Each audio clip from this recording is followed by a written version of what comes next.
A new report titled Cartel Activity in Canada, published by the Consumer Choice Center's David Clement, has uncovered some worrying trends regarding cartel activity. Listen to us. Canada could do a lot more. Canada has been taken over, Brett, by Mexican cartels. They bring up these pill presses and printers and the medicines that they fake. You can't tell the difference. That was White House senior advisor Peter Navarro on Fox News. And while his claim that Canada has been overtaken by cartels is false, cartel activity in Canada is growing. The report, titled Cartel Activity in Canada, highlights how Mexican cartels have expanded their reach over the past 2 decades. Once limited to indirect ties with groups like the Hells Angels, cartels like Sinaloa are now deeply embedded in Canada's illegal drug and tobacco markets. The main products that they're moving are fentanyl, cocaine, methamphetamine, and contraband tobacco. Together, these generate an estimated 2.67 billion Canadian dollars annually. Fentanyl, in particular, is driving Canada's opioid crisis, with RCMP busts in 2024 uncovering super labs producing millions of doses right here at home. Approximately $20,000 in cash and a supply of precursor chemicals capable of producing an additional 50 kilograms of pure fentanyl. The combined pure fentanyl and chemical precursors seized at this location could have amounted to 27 million potentially lethal doses of fentanyl. What's shocking is how these cartels are shifting to online marketplaces to sell drugs, processed through major banks, credit card companies, and even Interact.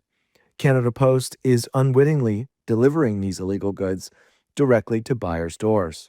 Now, the Canadian government is taking action. In February 2025, 7 transnational crime groups, including 5 Mexican cartels, were designated as terrorist organizations.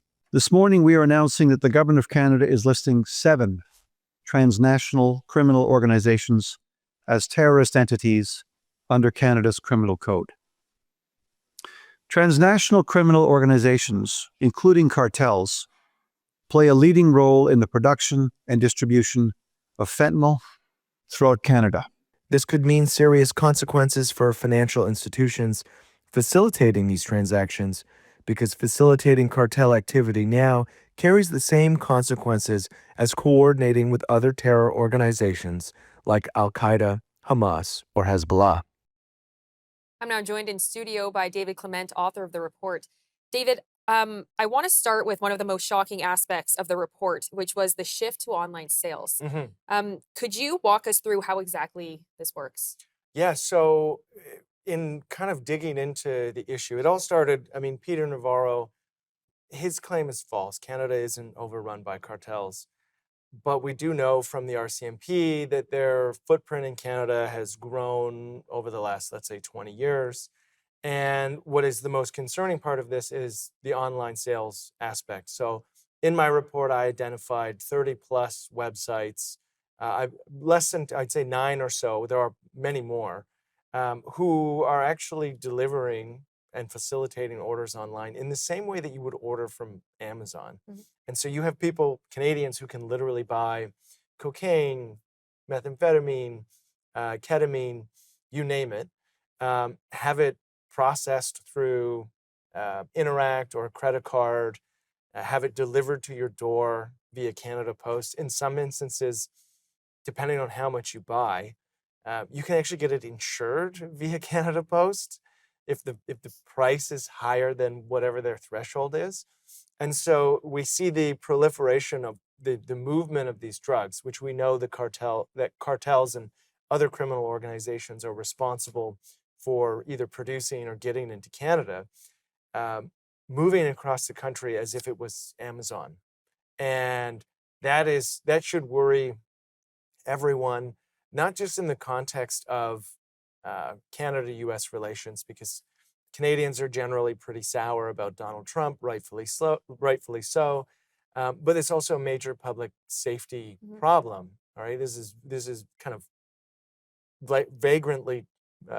flagrantly violating the law, and doing so in a very open and public way. And law enforcement, at least for the time being, not either being able to catch up or not being able to, not having the tools to appropriately go after these websites that are distributing drugs across the country.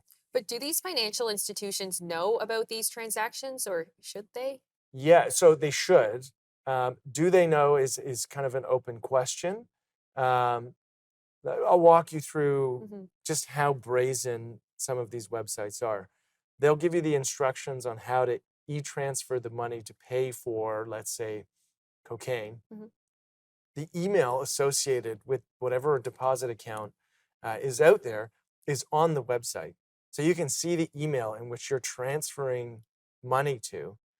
My view on this is that any compliance department in any major bank, those emails are public. They're in the report. You can see them. You can see if they're associated with a deposit account at your institution.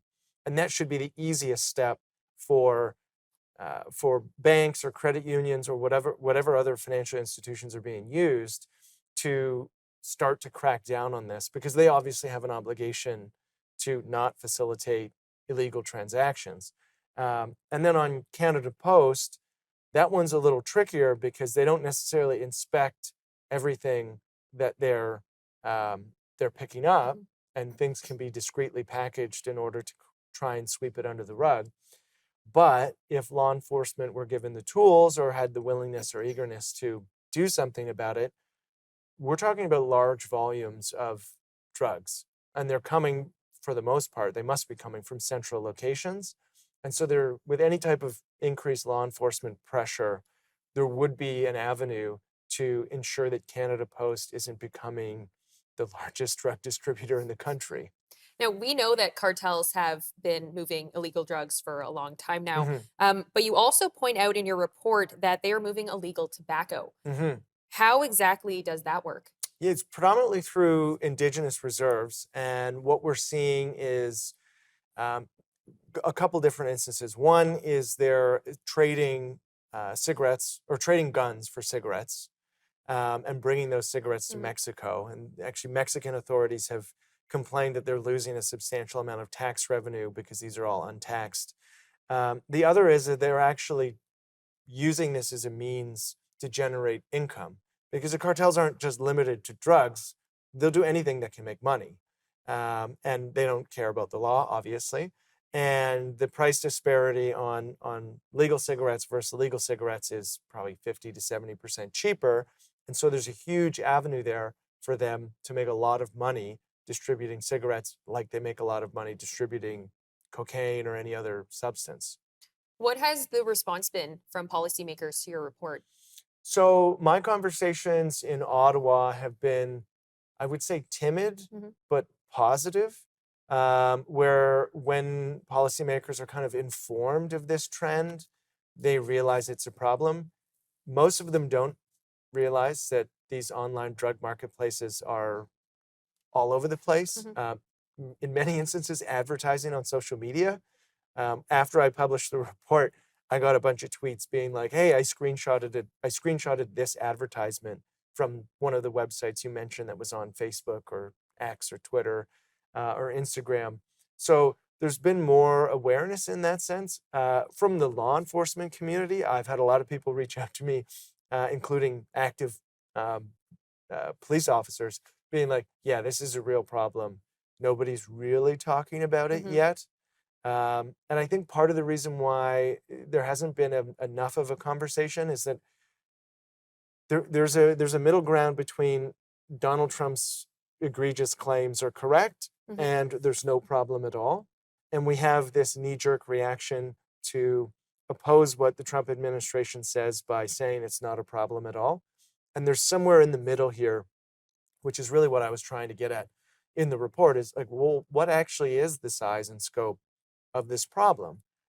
So, I mean, in terms of the size and scope, based on what I looked at, so with cocaine, meth, fentanyl, and illegal tobacco, we're looking at around $2.6, $2.7 billion a year in what those illegal markets are worth. So that is a lot of money that is potentially falling into the hands of the cartels. And with the terrorist designation now, this is where the implications are much bigger, is if you're openly or knowingly, or even in some instances unwittingly, cooperating with entities tied to cartels, that in theory will be treated no different than if you were cooperating or coordinating with Hamas or Al Qaeda or Hezbollah, these other terror groups. And so the added layer of the terror designation makes us an entirely different ballgame for banks, for Canada Post, for Interact, for anyone else who may be involved in the system, either knowingly or unknowingly. Well, David, thank you for the time today, and thank you for breaking your report down for us. Thank you.